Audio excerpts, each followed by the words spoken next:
I was just thinking about how we measure a life these days. It's usually, digital footprints, right? Photos in the cloud, LinkedIn updates. Exactly. But imagine if your life was measured just in, ink and postage stamps.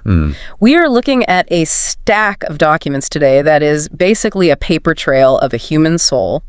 We've got letters, emails, postcards, notes, all spanning from about 2012 to 2017. And at the center of it all is this one woman, Sybil Van Antwerp. Yes. And it's a massive archive.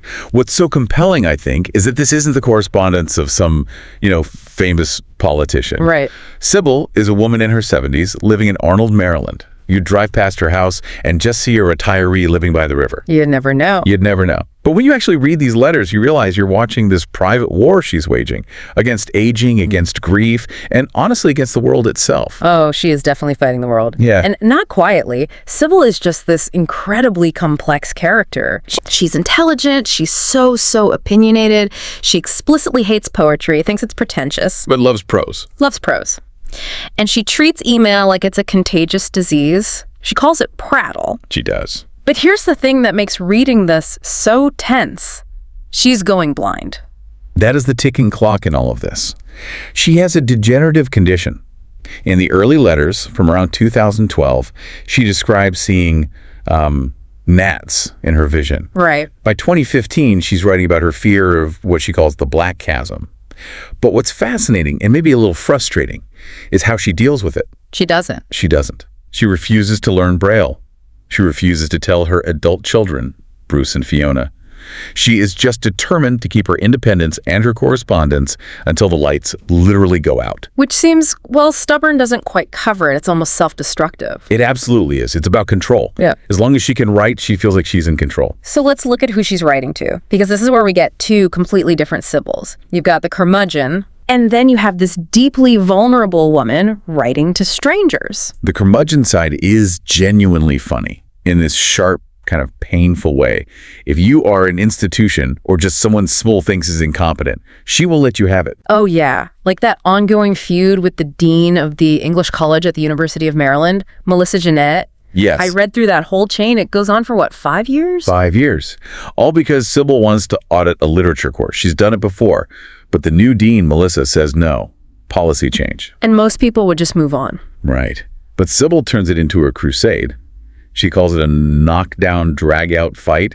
And even in 2016, after being told to stop, she writes that she will not let the matter rest. It's not just the university, though. There's that letter to the editor of the Baltimore Sun. Oh, that one's intense. It is. She reads this story about a father who accidentally backed over his own child, a horrific tragedy. And Sybil isn't mad at the father. She is furious that the paper printed it. Her language is visceral. She writes, "I spite upon the unfeeling soul who wrote it."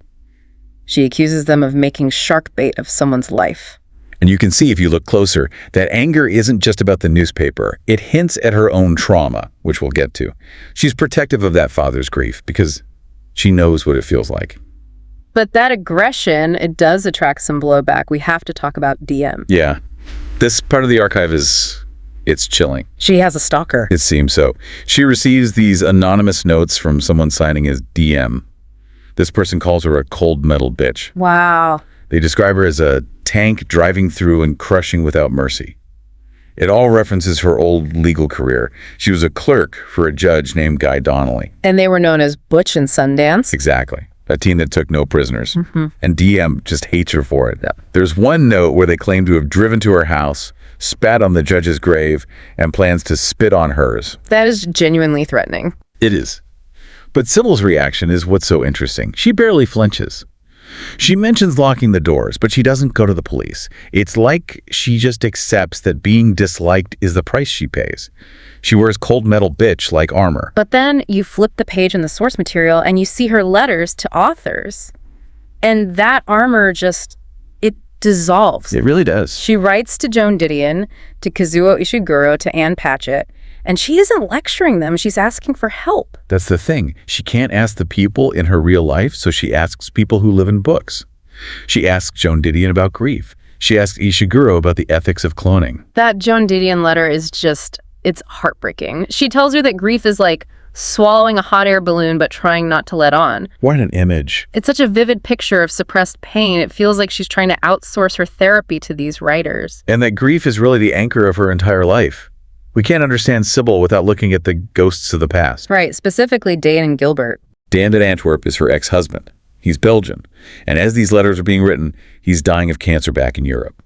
And he writes her this incredible letter. One of the most profound letters in the whole collection. He admits he wasn't a fighting man, that he was ready to surrender. But the core of it is an apology. He apologizes for blaming Sybil for the death of their son, Gilbert. And this is the tragedy that broke their marriage. Yes. Gilbert died when he was 8, a drowning accident at Lake Saint-Pierre. And Sybil describes the memory of that day as a locked room she can't enter.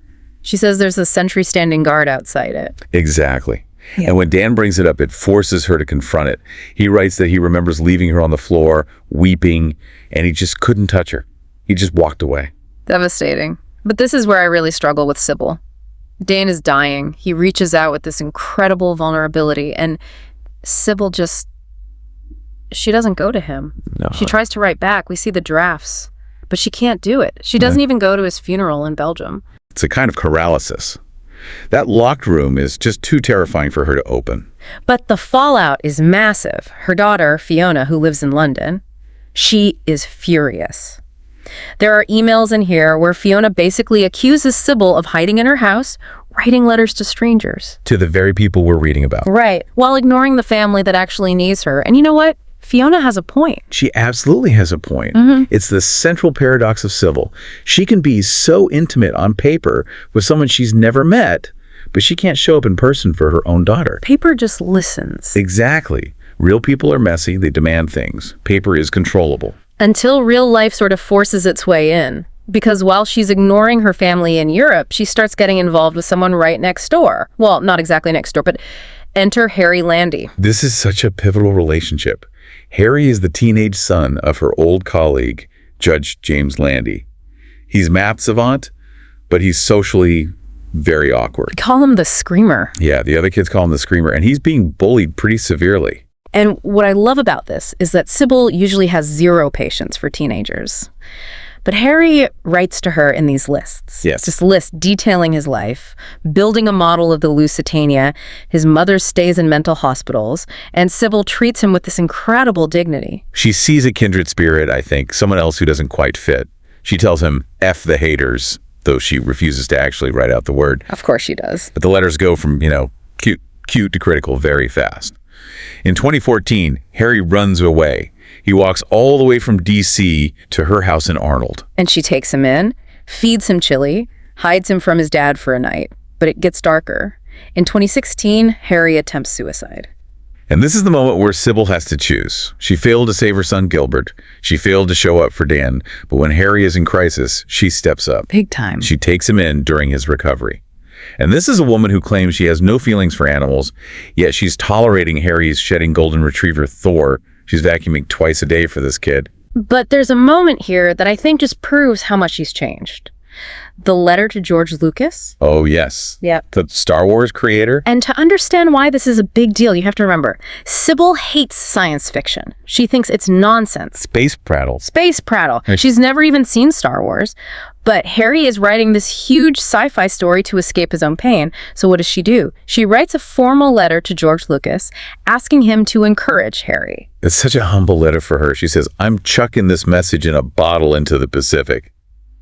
She just puts aside her own snobbery, her own preferences, to give this boy a boost. That is love. It's complicated, messy love, but it's real. And it works. Harry moves in for months. They play mahjong, they play Ticket to Ride. She chooses caring for Harry over a romantic trip to Texas. She becomes the mother to him that she couldn't be to Fiona. It connects back to her need to be useful.